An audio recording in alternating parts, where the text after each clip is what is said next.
الله وبركاته.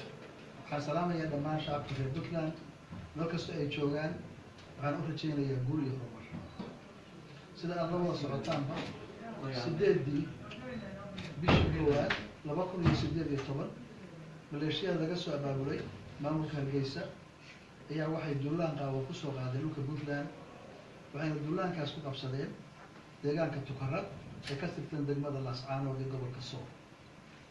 waxaa xusid mudan in duulaanku maamulka Hargeysa uu ku soo aaday Puntland xilli uu booqasho rasmi ah Puntland ku joogo madaxweynaha dowladda federaalka Soomaaliyeed mudane Maxamed Cabdullaahi Maxamed Farmaajo waxayna taasi markhaati u tahay sida uu maamulka Hargeysa u carqaladaynayo geedi socodka midnimada iyo wadajirka ummadda Soomaaliyeed.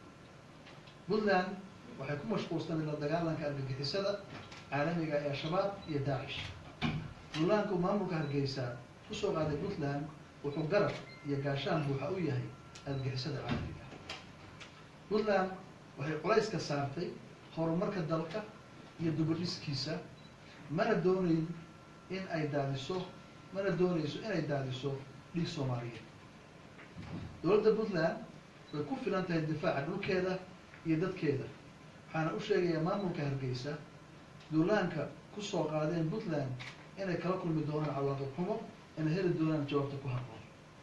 haddaba waxaan shacabka reer Puntland gudaha iyo dabaddaba ku wargelinayaa inay u diyaar garoobaan difaaca dalkooda isla markaana ay garab istaagaan ciidamada difaaca Puntland si loo xaqiijiyo midnimada iyo wadajirka Puntland shacab ahaan iyo dhul ahaanba.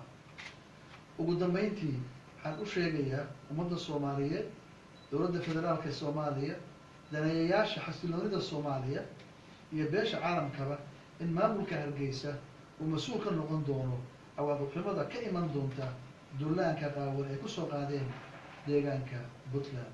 wabillahi tawfiiq. Assalaamu calaykum wa rahmatullahi wa barakatuh.